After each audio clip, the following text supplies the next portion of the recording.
Ethan was everyone's dream, the perfect partner in what looked like a solid relationship stories long. His charm covered everything, but I started feeling a persistent dread about his constant late-night work sessions or networking events. My gut feeling screamed that those excuses were flimsy, yet I kept ignoring it, afraid to ruin the perfect image. I told myself my anxiety was the problem, not him. The cracks were subtle: sudden phone blocks, last-minute trips, and that strange defensiveness whenever I asked about a schedule. It was a clear sign that our relationship stories long was a two-sided lie, the public perfection versus the private anxiety. Every time I tried to confront him, his reasonable denial made me instantly back down, reinforcing my belief that I was crazy. This silence was a trap. I was enabling the lie by focusing on his image instead of my own sanity, a classic setup for toxic relationship stories. I knew he was managing a secret, and I was just waiting for the next excuse, the next scheduled escape that would finally push me past the point of ignoring the truth. The doubt phase was over. The hell started when he sensed I was close, activating heavy gaslighting, a brutal mechanism common in toxic relationship stories. If I brought up scheduling inconsistencies, he instantly flipped the script, snapping, "You're obsessed. Why are you trying to ruin what we have?" That blame shifting made me feel like the aggressor, not the victim. This tactic was a mental weapon. He used my own intuition against me, forcing me to believe my suspicion was just my jealous, destructive imagination. I started second-guessing my own memory, reviewing conversations in my head, thinking I was probably overreacting. His secret became my mental prison, and I was holding the key for him. The isolation was the worst. The outside world saw the dedicated golden boy, but at home, I was the insecure partner who needed to relax. My relationship stories long suddenly became a solitary fight for my sanity. This constant pressure pushed me to a breaking point where I knew I had to stop arguing and start planning my silent escape. The moment I stopped trying to prove his lies to him and decided to just prove them to myself was the true turning point in our relationship stories long. I quit the emotional roller coaster. There was no more crying, no more pointless fighting. I traded my anxiety for cold, hard observation, a necessary strategy to escape the pit of toxic relationship stories. I became a silent detective, tracking subtle digital patterns. Ethan suddenly locking his phone screen when I entered the room wasn't just rude, it was a clue. I started noting the exact seconds he'd leave the house for his meetings and the ridiculous timestamps on his business texts that defied logic.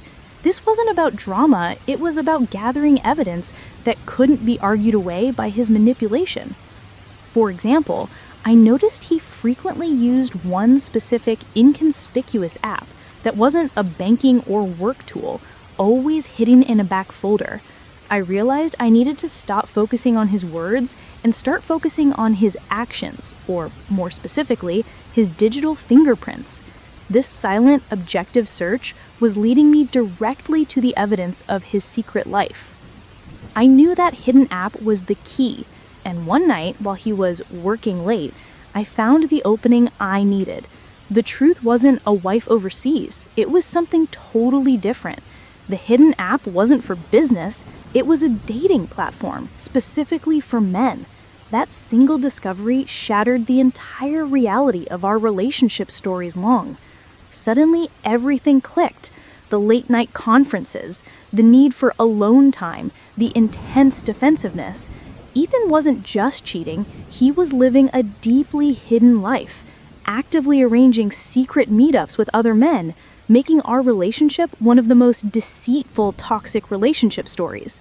It wasn't about hating me, it was about concealing his true sexual identity and desires behind my trusting face. The pictures and messages were brutal, but the overwhelming feeling wasn't just heartbreak, it was chilling clarity. The man I knew didn't exist. He was a flawless character played for my benefit. Knowing the truth that his secret wasn't a simple mistake, but a whole parallel life, gave me the quiet certainty I needed to take back the power and finally end his psychological control over me. I decided my ultimate revenge wouldn't be loud. It would be strategically surgical. I didn't want a confrontation.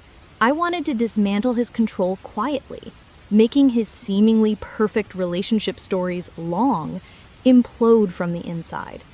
The most painful truth for him was the threat of his secret being revealed, especially to his conservative professional circle. My move was simple but calculated.